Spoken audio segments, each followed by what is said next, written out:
नमस्कार दोस्तों, स्वागत है आप सभी का आज के मुख्य समाचार की इस वीडियो में। जी हां दोस्तों, मोदी सरकार की तरफ से बड़ी और महत्वपूर्ण खबर की अपडेट निकल कर आ रही है, जिसकी सटीक जानकारी हम आपको इस वीडियो में देंगे। बस आप इस वीडियो के साथ अंत तक बने रहिए। लेकिन उससे पहले आपसे एक छोटी सी रिक्वेस्ट है कि मुझे इस वीडियो को बनाने में बहुत मेहनत लगती है, तो इस मेहनत के लिए वीडियो पर एक लाइक जरूर कीजिएगा। साथ ही वीडियो के नीचे दिए गए इस लाल बटन को दबाकर चैनल को सब्सक्राइब कीजिएगा और इस घंटी को भी दबाइएगा, ताकि आपको दिन भर की बड़ी खबरों की जानकारी लगातार मिलती रहे।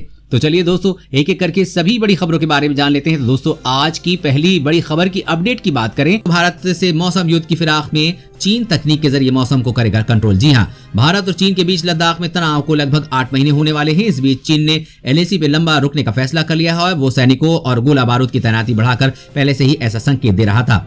अब हद ये है कि चीन तकनीक के जरिए वहां का मौसम तक बदलने की फिराक में है। इसे वेदर मॉडिफिकेशन सिस्टम कहा जा रहा है, जो काफी लंबा चौड़ा इलाका कवर करेगा।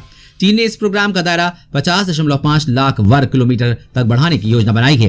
ये भारत के क्षेत्रफल से तकरीबन 1.5 गुना ज्यादा है। चीन की स्टेट काउंसिल के मुताबिक वो तकनीक के जरिए बर्फबारी और बारिश जैसे मौसमी बदलाव पर काबू कर सकेगा। खबर है कि इस तकनीक को बनाने की वो लंबे समय से कोशिश कर रहा था और केवल 4 साल में इस पर करीब 9,890 करोड़ रुपए खर्च कर चुका है। अब ये प्रोग्राम प्रायोगिक स्तर में आगे आ चुका है और चीन को इससे सफलता भी मिलने लगी है। विशेषज्ञों का डर है कि खुराफाती चीन इसका इस्तेमाल भी हथियार की तरह करने से बाज नहीं आएगा। एक रिपोर्ट के मुताबिक लद्दाख में ठंड में जिस तरह की हड्डियां जमाने वाली ठंड पड़ती है, भारतीय इलाके में वो ऐसे और बढ़ाकर सैनिकों की मुश्किल को और ज्यादा बढ़ा सकता है।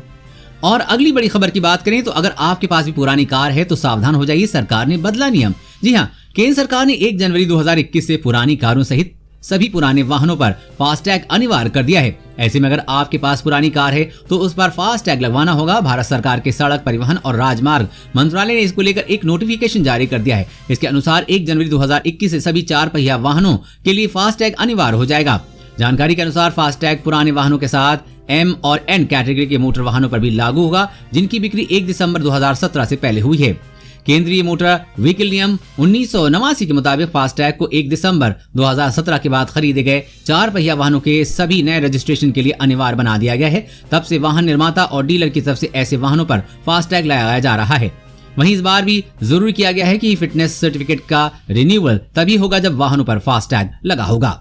और अगली बड़ी खबर की बात करें तो जल्द ही डिजिटल फॉर्मेट में आ जाएगा वोटर कार्ड, आधार की तरह कर सकेंगे डाउनलोड। जी हां, भारतीय चुनाव आयोग अब मतदाता पहचान पत्र यानी कि वोटर कार्ड को डिजिटल स्वरूप में लाने की योजना का काम कर रहा है। इसका मतलब है कि आने वाले समय में वोटर कार्ड को भी आधार की कार्ड की तरह अपने पास डिजिटल फॉर्मेट में सुरक्षित रख सकेंगे और जरूरत पड़ने पर डाउनलोड भी कर सकेंगे। इस योजना के पीछे आयोग का उद्देश्य मतदाताओं को इलेक्ट्रिक फोटो आइडेंटिटी कार्ड सुविधा आसानी से मुहैया कराना है। जानकारी के अनुसार डिजिटल वोटर कार्ड पाने के लिए एक हेल्पलाइन शुरू की जाएगी, जिसके माध्यम से KYC कराने पर यह सुविधा मिलेगी।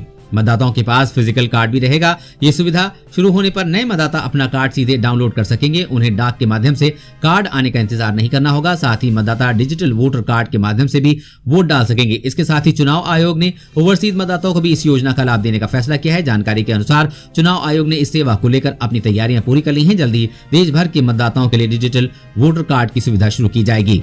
और अगली बड़ी खबर की बात करें तो चीन से महंगे हथियार खरीदने वाले देश परेशान, अब भारत का कर रहे हैं रुख। जी हाँ, चीन की दोस्ती से परेशान देशों की तादाद लगातार बढ़ती जा रही है। पिछले कुछ सालों में चीन ने मित्र देशों को बड़ी तादाद में सैनिक साजो सामान बेचा है, लेकिन इनमें से ज्यादातर खराब थे या अपनी उम्र पूरी कर चुके थे। चीनी माल से ठगे गए देशों की सूची में पाकिस्तान, म्यांमार, नेपाल, बांग्लादेश जैसे पड़ोसियों से लेकर कीनिया और अल्जीरिया जैसे अफ्रीकी देश भी शामिल हैं।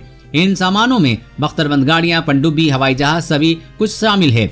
इनकी क्वालिटी इतनी खराब थी कि इन्हें खरीदने के कुछ समय बाद ही इनमें खराबी आनी शुरू हो गई। इसलिए अब पाकिस्तान को छोड़कर बाकी सभी देश भारत से सैन्य साजो सामान खरीदने के लिए समझौते कर रहे हैं। इससे चीन बौखलाया हुआ है और उसे केवल पाकिस्तान का समर्थन मिल रहा है। बाकी कोई भी देश चीन से रिश्ता नहीं रखना चाहता। और अगली बड़ी खबर की बात तो सरकार का बड़ा ऐलान, देश में टीका लगाने के लिए घर घर शुरू हुआ सर्वे। जी हाँ, कोरोना वायरस का टीका आने से अभी कुछ दिन शेष हैं, लेकिन सरकार ने टीकाकरण की दिशा में एक कदम आगे बढ़ा दिया है। अब देश में घर घर जाकर सर्वे शुरू हो चुका है। इस सर्वे के तहत लोगों की पहचान की जा रही है, जिन्हें टीका लगाने के बाद पहली डोज दी जाएगी। इनमें 50 वर्ष या उससे अधिक आयु के लोग शामिल हैं। सरकारी सूत्रों के मुताबिक विभिन्न राज्यों में घर घर जाकर सर्वे शुरू हो चुका है। गुजरात में कल से 3 दिन के लिए सर्वे शुरू होगा। वहीं उत्तर प्रदेश, हरियाणा, महाराष्ट्र और मध्य प्रदेश में अगले सप्ताह सर्वे शुरू होगा। छत्तीसगढ़, बिहार और राजस्थान में सर्वे शुरू हो चुका है। ICMR के डॉक्टर लोकेश शर्मा ने बताया कि टीकाकरण के पहले चरण के तहत स्वास्थ्य कर्मियों और सुरक्षा जवानों को टीका दिया जाना है। इन लोगों का डेटा तैयार हो चुका है। जिन लोगों को संक्रमण का खतरा ज्यादा है उन्हें टीका पहले दिया जाएगा।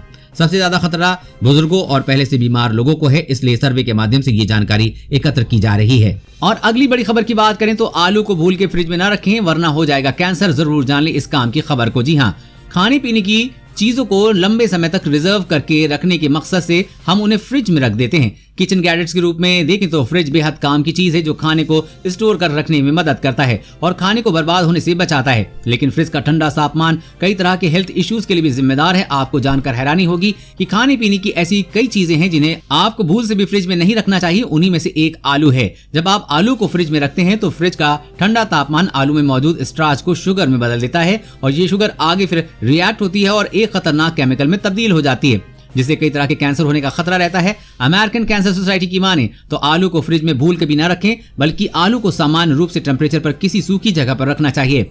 साथ ही आलू को बहुत ज्यादा उच्च तापमान पर पकाने से भी बचना चाहिए। और अगली बड़ी खबर की बात करें तो चीन पाकिस्तान से एक साथ निपटने के लिए तैयार होगी भारतीय सेना। रणनीति में हुआ ये बदलाव। जी हाँ, पूर्वी लद्दाख में जारी विवाद के बीच सेना अपनी कुछ जंगी फॉर्मेशन को डुअल टास्क यानी कि दूसरे कार्य में बदलने पर विचार कर रही है जिन्हें चीन और पाकिस्तान दोनों से निपटने की इजाजत होगी। अभी तक जंगी फॉर्मेशन का मुख्य फोकस पाकिस्तान सीमा पर ही रहता था क्योंकि वास्तविक नियंत्रण रेखा यानी कि LAC पर कोई खास खतरा नहीं था। सरकारी सूत्रों ने बताया कि चीन के साथ जारी विवाद को देखते हुए किसी अतिरिक्त बल या नई स्ट्राइक कोर को बनाए जाने की आवश्यकता नहीं। मौजूदा जंगी फॉर्मेशन को ही दोनों मोर्चों को संभालने की जिम्मेदारी दी जा सकती है। उन्होंने बताया कि इस बारे में सैन्य मुख्यालय विभिन्न प्रस्तावों पर विचार कर रहा है और विभिन्न सैन्य कमांडरों से सुझाव मांगे गए हैं क्योंकि LAC पर सैन्य तैयारियों को बढ़ाने की जरूरत महसूस हुई है। सुविधाओं और प्रस्तावों पर चर्चा के बाद इन्फॉर्मेशन को दोहरे कार्य की जिम्मेदारी देने का फैसला लिया जाएगा। यानी अब भारतीय पाकिस्तान की सीमा जैसे ही चाक चौबंद तैयारी चीन की सीमा पर भी करनी होगी ताकि दुश्मन का मुंह तोड़ जवाब दिया जा सके। और अगली बड़ी खबर की बात करें तो गोवा की एक लड़की ने मंगलसूत्र की तुलना कुत्ते की चेन से की, फिर मचा बड़ा बवाल। जी हाँ, गोवा लॉ कॉलेज की एक असिस्टेंट प्रोफेसर शिल्पा सिंह ने हिंदू धर्म की धज्जियां उड़ाते हुए एक शर्मनाक बयान दिया है। जानबूझकर धार्मिक भावनाएं आहत करने के आरोप पर इन पर FIR दर्ज हुई है। दरअसल असिस्टेंट प्रोफेसर शिल्पा सिंह ने सोशल नेटवर्किंग साइट फेसबुक पर एक पोस्ट लिखा जिनमें उन्होंने मंगलसूत्र की तुलना चेन से बंधे कुत्ते से कर दी। उन्होंने कहा कि जैसे कुत्ते के गले में हरकत चैन बंधी होती है वैसे ही हम औरतों के गले में ये मंगलसूत्र होता है। गोवा की रहने वाली राजीव झा ने उनकी इस पोस्ट के खिलाफ गोवा पुलिस में FIR दर्ज करवाई है। झा ने आरोप लगाया है कि शिल्पा सिंह ने हिंदू धर्म को लेकर सोशल मीडिया पे अपमानजनक कमेंट किया है और धार्मिक भावनाओं का मजाक उड़ाया है। दोस्तों, आपका क्या मानना है? ऐसी औरतें समाज के लिए सही हैं या नहीं? नीचे कमेंट करके जरूर बताइएगा। और अगली बड़ी खबर की बात करें तो छोटे किसानों के लिए खुशखबरी, जेब से बिना खर्च किए मोदी सरकार से पाइए 36,000 रुपए सालाना। जी हाँ, PM किसान सम्मान निधि के अगर आप लाभार्थी हैं तो आपको केंद्र सरकार किसान क्रेडिट कार्ड और PM किसान मानधन योजना का भी लाभ दे रही है। मानधन योजना के लिए कोई दस्तावेज नहीं देना होगा। वहीं मानधन योजना से जुड़कर आप जेब से बिना खर्च किए 36,000 रुपए सालाना पाने के हकदार हो जाएंगे।